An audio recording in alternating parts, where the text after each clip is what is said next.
Clendenning. Here we are again. Welcome back to Total Disruption. How are you? I'm good. The Michael Libercci. How are you doing today? I'm good. If you were any better, you'd be me. There you go. That's true. It's true. So I want to jump right into it today, man. I feel like it hasn't been a while, but every time that we get on here, it just feels like it's been a minute.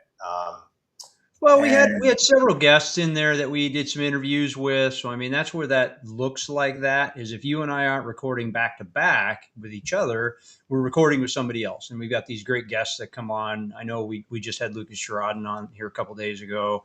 We've had Josh Baylor, a few other people that were in. But I think that's part of it, right? Is if it's not just you and I, if you record with somebody and I record with somebody, it feels like we've skipped a bunch of time. Yeah. Well, that's kind of what I wanted to bring up today. I want to dive in, and I feel like there's a gap between action and information. And I was coaching a mutual friend of ours the other day who is doing a big presentation and coming up. She's the anchor of an event, not the keynote, but the anchor of the event. And it's an action event. And she inspired this episode. Her story inspired this episode. She wanted to create, she has like a 90 minutes or 2 hour thing, and this is a high ticket event. And she is trying to, and has done, she was trying to when we started, she has executed and put this together where she wanted impact in this audience, a female audience. And she wanted to have it interactive and impactful versus people just listening to her story. If you know her story, it's pretty incredible.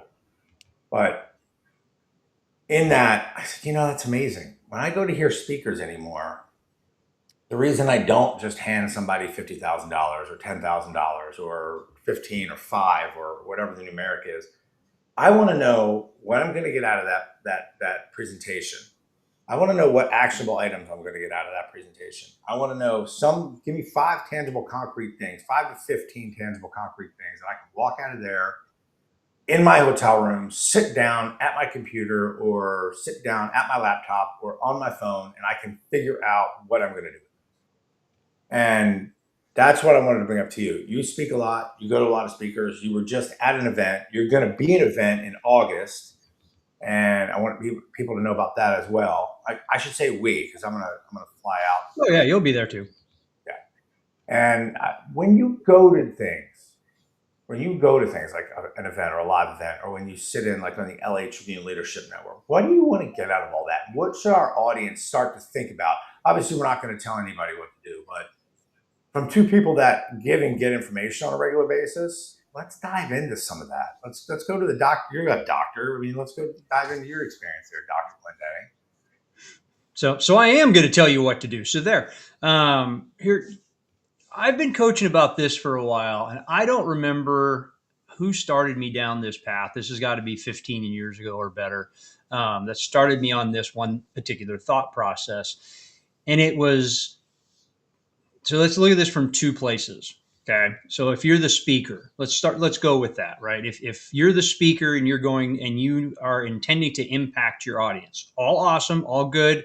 Like you're coming from that servant's heart space. And I've talked about this a little bit before of we have to be careful to not make it all about us when we're the speaker. It's really easy to do that. I want to deliver my message and I want the audience to understand this. That's fine. It's from a servant's heart. It's what you're doing. However, go one step further with that and go, all right, the room I'm in, the audience I'm presenting to, what do they want? What do they want? Because not every room is the same room. Not every audience is the same audience. They're just not, right? And not everybody in the audience is the same people. So you have to think about that. What do they need to get out of this? And then you can start to distill what you're delivering a little bit more to distill. I know you like that word, to get it a little bit more refined into what the audience is going to want to resonate with. Okay. So that's the one thing I would tell you from a speaker, and we're not going to go down that road, but I want to talk to you a little bit more about the audience, right? If you're going to these conferences and you're going to these conventions and you're listening to speakers and you're listening to podcasts and you're reading books and you're doing all of this personality development work, in order to be the best leader you can possibly be. That's awesome. Good for you. I mean, way to go. And I would go a little further than Mike saying, hey, I want 5 tangible things. I think 5's too many. I mean, for me, and I'd like to think that I'm a relatively intelligent individual, and yet 5 things is too much for me to execute on. So I'm gonna go this way. I'm gonna say, all right, I'm gonna go to this particular event. We're just gonna call it an event, right? Whether you're doing a virtual conference, whatever you're gonna do. What's the one thing that if I could fix it in my business, I could fix today? Like, just think about what's one thing and go to the conference with the intention of, I need to learn one thing today to move my business 1% further. And that way you actually will execute on something rather than, I talk about this one business partner of mine, Barb, quite often. You guys have heard me say it a bunch of times. She has, I can't even tell you how many spiral notebooks at this point in her life. And you guys have all seen this person at the conference that's got this just bloated, exploding spiral notebook with extra leaflets shoved in there and sticky notes. And they've got pages and pages and pages of information. They don't ever implement any of it because it's too much. They're trying to take it all in. We can't. We can't do it, right? We cannot do it. I know I'm prattling a little bit, but I want to give you a little bit of this too. And Mike's heard me talk. Yeah, Mike's like, yeah, you're talking too much. But Actually, it's good stuff because I have a +1, and you're I love involved. that. So I'll give you this back on the information, and then Mike's got his +1. So I don't know who did the research. You've heard me say this before. At any given moment, this is NLP stuff. At any given moment, we are being bombarded with 40 million bits of information. Right? Temperature, skin, it's a huge amount. I don't know how they figured this out. It's an epic thing. 40 million pieces of information at any given moment are pounding through us in all these different ways. Our capacity for retention is 140, not 140,000, not 100. So it's so limited, so finite that we can't go to a conference, assume we get everything out of it. It can't be done. Who's So that's doing what I that tell you, research? refine it down. Who's doing that research? I call bullshit on that. I do. Like, how the hell do you know that? How the hell do you know? I can't even remotely comprehend what it, at some point, and if you know how it was done, reach out to us and tell us, hey, here's the report, here's how this thing was done. I heard this. I have not been able to locate it. I've just been told that that's what it is. And 40 million may be wrong. It may be 4 million, but it's still an Either way, obscene I don't amount. care if it's 4. I don't know about that. It's probably 4, but it's still an obscene amount that we're getting pounded with to only be able to absorb 140 of it. Sounds like it.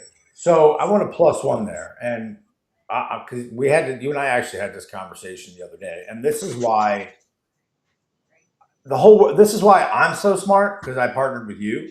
I'm going to pat myself on the back for that. You want to be in a better room. You up level who you're partnering with. So that's what I did.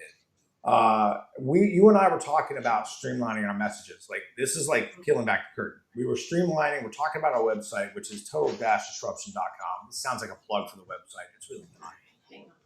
It would be awesome to get some audience feedback as well. But we were talking about streamlining because you and I have a lot of tunnels in our business. And we have a lot of ways we impact people. We impact people through the podcast. We impact people through our CRG Method app. We impact people through our coaching programs, whether it's personal or small group. And our website seems to have a conglomerate of information on it. And in our streamlining process, you and I started to work back and forth on that. So I left a separate conversation, and I think I left maybe in a conversation with you, or I was talking to somebody else about an unrelated, their website and their messaging. And I was milling it over for about 3 days, 4 days, 5 days. And I came to you and I said, Jake, let's start executing. Oh, I know what it was. We were increasing our sponsorships. That's what it was. We were increasing our sponsorships. And our current marketing team and our sales team was letting us down. So I said, okay, I'm going to take more responsibility, but here's why. So that's how that happened. You steered me in the right direction. Hold on. Before we go, hiring a developer, let me see what I can do. And we loosely, in one conversation, mapped out a path. And we mapped out a very simplistic path. Let's focus one thing on one thing on one thing, meaning one part of the website on just the podcast and just the podcast and its sponsors. Awesome. So what I'm doing is I'm thinking to myself for this episode, when we're at a speaker sheet or we're talking about going to a speaker and you're your friend with your notes, one thing. It's going to take you about a good 40 minutes to sit there and go through your notes and figure out that actual thing. But that's the thing we chose to pick, right? And when you and I kick a can down the road, we kick a can down the road maybe 3 weeks. So we do one thing, and then maybe within an actual 3 week window, everything else gets kind of done or somewhat done. We don't really kick it down the road unless it's a major shift in what we're doing. So the rest of the things will fall into place, but that one thing is actionable, and we can move forward with that one thing. So understand there's time to implementation as well for our audience, right? For whoever's listening to this podcast. No one, in my opinion, no one ever takes into account it's going to take time to make time. I would have just gone haywire wild, and I would have spent 3.5 hours searching developers, doing things, then brought that to you. Instead, we talked, you used some of your expertise, we truncated that down, and it became an actionable item. And then what, you know what the marketing guy called about a half an hour later? It's almost like we put that out there. Yeah, that was I wouldn't say ironic or remarkable that he did call, but that was the universe answering the question. Because we started focusing on, and that's just that's the simple method. And the simple message in this is we can only do one thing at a time, and there's more research about that. Even the greatest, most grandest supercomputer ever created can only do one thing at a time. Only one. It makes it look like there's a lot of things going on. It appears, and it's just because of the speed at which it's doing it. But the reality is it only has one function at a time. It cannot do multiple functions. It cannot do multiple functions. And neither can we. Right? We cannot do that. We aren't capable as human beings, and we have an amazing supercomputer in our head of we've got to pay attention one thing at a time. You hear the lie. I'm going to tell you this one, the lie of I am an awesome multitasker. No, I am. there's no such thing. I There's can no walk the such suit on. thing as an I can awesome walk the suit multitasker. on and pat It my just head. means that yeah, I know. It just simply means that you can do one thing at a time for like 1 minute and then another thing for a minute, another thing for a minute, and it gives the illusion of multitasking. That's Okay. what it is. It's an illusion. It's a lie of multitasking. So just think about it. And I can't wait for people to start messaging me on this one. I am a good multitasker. Let me tell you why. Awesome. Bring it up, man. Let's have that conversation. I'll put you as a guest on the show. And we'll have that conversation because I will blow holes in that boat all day long. Blow That's holes in that boat all day long. that's a Pirates of the Caribbean reference for you. I love it. But I do have a hack for I do have a hack for that. You and I have a mutual acquaintance that we no longer talk to who he lives, I think not that guy, the other guy, the friend of that guy who lives in the Springs. Um, he's got, he said he's got like 15 or 5 or 6 companies, and he has CEOs of every company that report to him. Now, that, even if that, I'm going to say that's true, that's the way to multitask. You got to have a bankroll or a willingness to leverage something for something else. In other words, if somebody's not going to work for you for money, they're definitely going to work for you for something, or they're going to work with you on a task. And as you and everyone still has the same amount of time, but I don't know if you noticed this, but like early in the 20s, anything's doable. 30s still. Mid 40s, it's like, I don't have time. 50s, it's getting to be like, I have no time. I would be rather living my life, which means stereotypically, most young people that are listening to this, which we have kind of a high number. I checked the demographic. You guys outsource early. Yeah, okay, get your hands dirty a little bit, but start to build relationships early for implementation. I have, for my sake, I like doing some stuff outside, but my problem is the second I start down a path of doing things outside, I have to go do something else. My responsibilities of shipping a kid somewhere, making a phone call, they always come into play. I don't have that bandwidth of 4 or 5 hours. So what I do is I have a guy, a young man that lives in the area. He does my lawn and he does my landscape, but he works in such a boutique way that I adjust his fees and I can customize what he's doing. That's the good thing. Is he perfect? No. Is he? There's setbacks to everything. But is it great for me? Yeah, because I can tweak. When you have like a service like that, you can tweak. I mean, I don't know about you, dude. You're building a house. I get it. You're structured. You understand. Time is of the essence. And implementing and time, we don't have all the time in the world to make these implementations and changes. Now, let's go to good enough is good enough. So when you're done implementing and it's good enough, when do you change or upgrade so that good enough is good enough? There's a pile of research around that, and I I was looking at it earlier, actually, right before we got on this call, a little bit more strangely about that conversation. Once upon a time, it used to be you had to give 90 days to let something run to see if it's going to work, what needs to work before you get feedback and make any adjustments. And it was kind of based on a quarterly fashion, I think. I think that was just in business runs on quarters for the most part. It did move to 60 days there not too long ago. I've heard a lot of people say 30 days, let it run 30 days. And when I say make changes, I'm not saying make changes wholesale, change the whole thing altogether. It is what feedback did you get during that time? And that's the critical part of making adjustments. If you don't get feedback, you're making the adjustments just based on your emotion at that time. Oh, the thing didn't work. I'm guilty of it. Totally guilty of it, of having done that. Oh, this is totally broken. Throw the baby out with the bathwater. And I've done it. I've totally done it. And I've done it in short order. I've done it in like a week instead of letting things run. But how are we getting feedback on that particular product? And I'll give you an example. I want to bring this up as we'll call it one of our sponsors. I'll bring up the app, right? The newest app.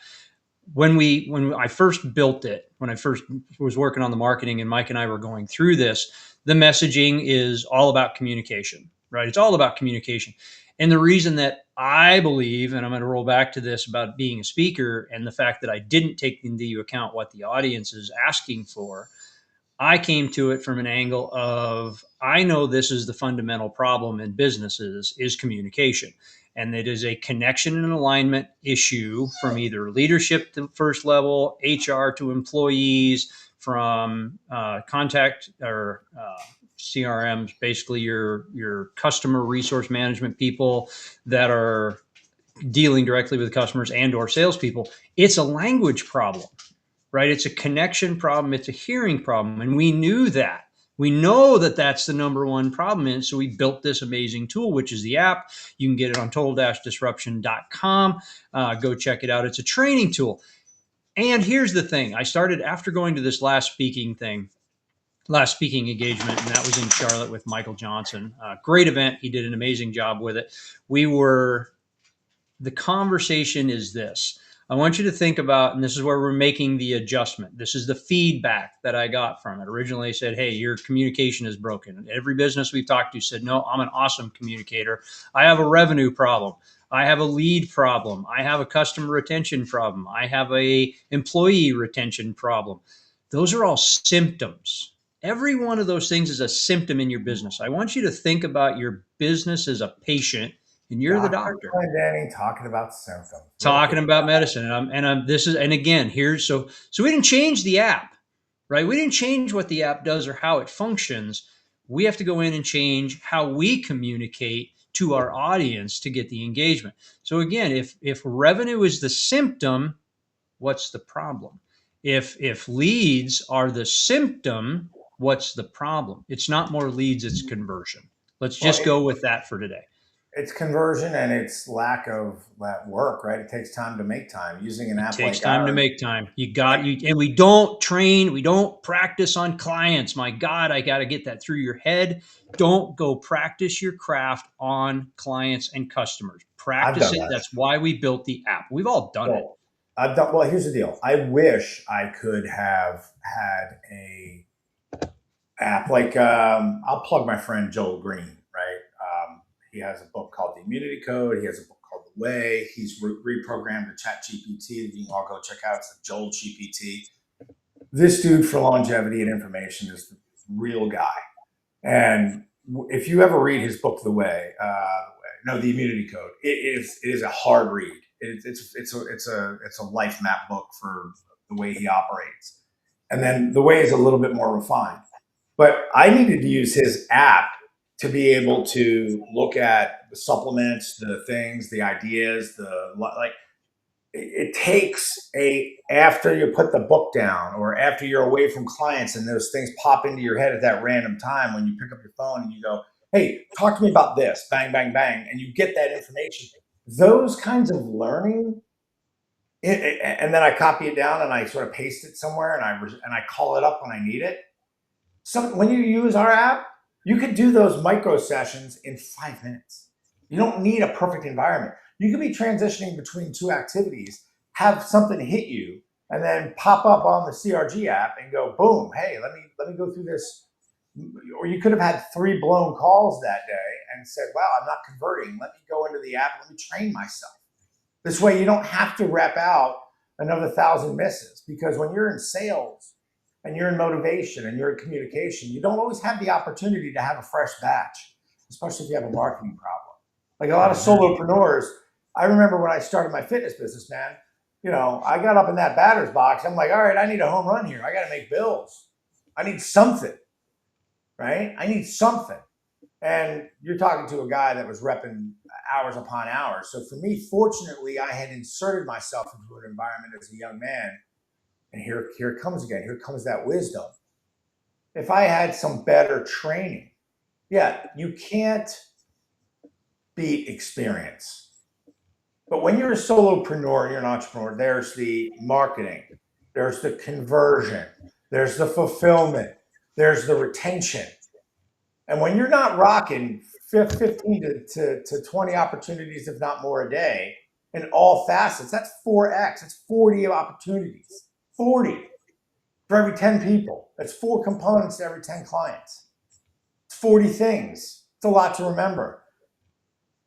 If you've had the training in any of those phases, the communication, the retention communication, the sales communication, the fulfillment communication, outside of those 40, it truncates your conversion down and streamlines your life.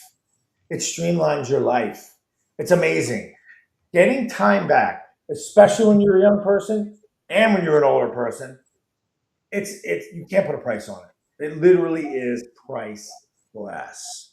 So using apps, using abstract times to train, you don't know when the moment's going to hit you. Like, think about it, Jake. How many times have you been in a situation where you just wanted this question answered? You stop what you're doing and you go into researching it, or you write it down somewhere, and then you immediately, the second you're done having to be present doing something else, that thing that's in the back of your head, you bring back out.